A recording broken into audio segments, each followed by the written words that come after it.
Терме оқушылар, сабағымыздың тақырыбы көшпелі мал шаруашылығының қалыптасуы. Сабағымыздың зерттеу сұрағы көшпелі мал шаруашылығы неліктен шаруашылықтың негізгі түріне айналды. Бүгінгі сабағымызда меңгеретіндеріміз көшпелі мал шаруашылығының қалыптасу себептерін анықтау, ерте темір дәуіріндегі шаруашылықтың түрлерімен танысу, жайылым түрлерін ажыратуды үйрену. Алдымен тақырып бойынша ақпаратты меңгеру үшін бейнематериал тамашалайтын боласыздар. Бейнематериалды көрместен бұрын мына сұрақтарға назар аударыңыздар.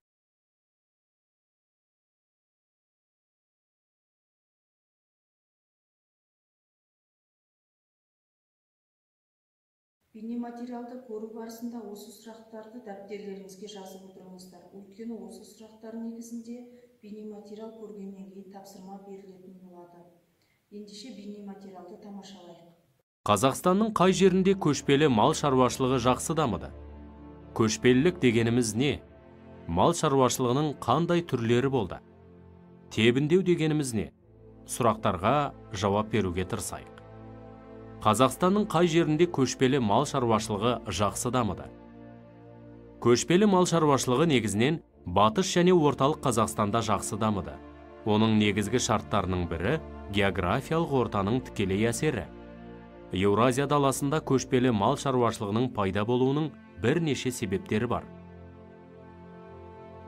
Көшпелілік дегеніміз не? Көшпелілік тарихи тұрғыда қалыптасқан шаруашылық мәдени әлеуметтік жүйе. Ерте темір дәуірінде адамдар егіншілікпен айналысты ма? Біздің заманымыздан бұрынғы 2-ші мыңжылдықта климаттың өзгеруіне байланысты егіншілікпен айналысу тиімсіз болды. Сол себепті адамдардың тіршілік ыңғайына қарай егіншілік бірте-бірте мал шаруашылығымен алмастырылды. Көшпелі мал шаруашылығы қандай өнім берді? Көшпелі мал шаруашылығына көшу артық өнім алуға мүмкіндік берді. Табиғаттың дайын өнімін пайдаланған аңшы терімшілер сияқты емес, көшпелілер жылқы, түйе, қой мен сиыр малын ұстап, малшылықпен айналысып, олардан түрлі өнім алды. Көшпелі мал шаруашылығына көшу себептері қандай болды? Көшпелі мал шаруашылығына көшудің себептері. Бірінші, табиғатта құрғақшылық белең алып, жауын шашын азайды. Осылайша, егіншілікпен айналысу қиындады. Екінші, ат әбзелдерін жетілдіру жылқыны көлік ретінде пайдалануға мүмкіндік берді. Үшінші, мал басының көбеюі жаңа жайылымдарды қажет етті.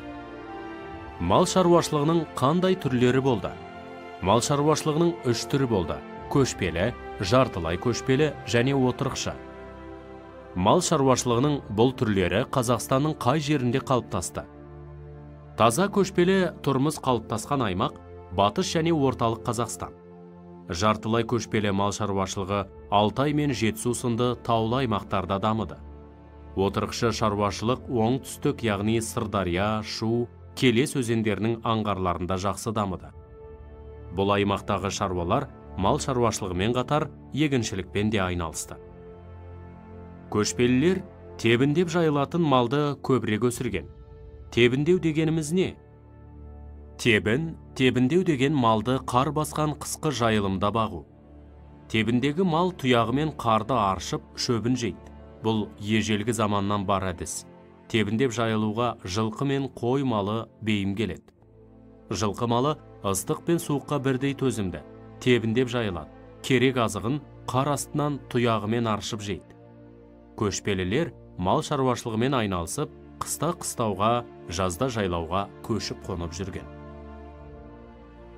Сиыр малы тебіндеп жайылмайды ма? Сиыр тебіндеп жайылуға икемсіз болғандықтан, оларды көшпелілер қыста алдын ала жиналып әзірленген жем шөппен асырайды. Түйені шаруаға қалай пайдаланған? Түйе малын шаруашылыққа жүк көлік ретінде пайдаланған. Себебі түйе ауыр жүк көтере алады және өте жылдам қозғалады. Сондай-ақ түйе сусыз және қорексіз ұзақ уақытқа шыдайды. Ұсақ мал ше? Ұсақ малға қой жатады. Қой көп күтімді қажет етпейді. Кермек суды іше береді, тіпті су жоқ болса қар жейді. Олар суық пен ыстыққа төзімді. Маусымдық жайылымның түрлері қандай? Жайылымның 4 түрі бар. Күздеу, күзгі қоныс. Күздеуге шығынсыз, аман есен жету мақсатында алғашқы күндері көш баяу қозғалады. Сондай-ақ жайлауда семірген мал зорығып кетпеу үшін асықпай айдайды. Күздеуге мал аяғы баспаған, оты мол, қыстауға жақындау жайылым таңдап алынады. Күзгі қоныс мал қоңын сақтауға тиімді, көшпелі тұрмыс ыңғайына орай қолданылатын дәстүрлі шаруашылық түрі. Жайлау қыстаудан алыс жатқан даладағы қоныс. Жайлауды шөбі шүйген, суы мол, әрі тұнық салқын жерден іздейді. Онда жылдың басқа 3 маусымында ел болмайды. Қыста аппақ қар басып жатады. Жазға қарай жайлаудың шөбі жақсы өседі. Қыстан арықтап шыққан мал жайлауда тез семіреді. Көктеу, көктемгі қоныс. Шөптің жаңадан қаулап шыққан кезінде көктем айларында мал жаятын өріс. Көктеуге мал төлдеп болған соң ғана көшеді. Қыстау, қазақтың байырғы қысқы мекені. Қыстау қатты суық болмайды. Ықтасынды, әдетте суы бар, оты мол жерлерде орналасады.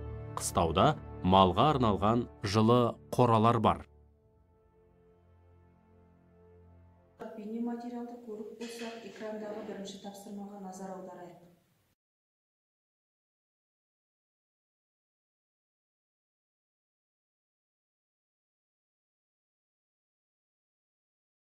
Дұрыс жауабына назар аударайық.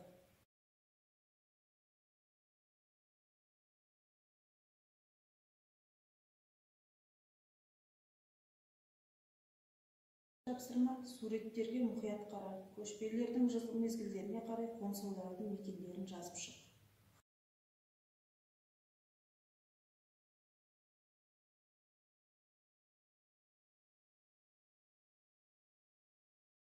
Тапсырманың дұрыс жауабына назар аударайық.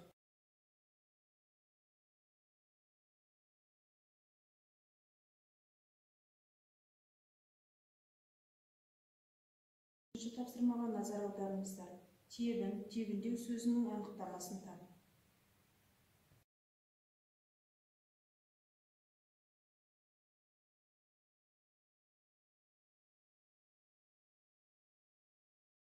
Үшінші тапсырманың дұрыс жауабына назар аударыңыздар.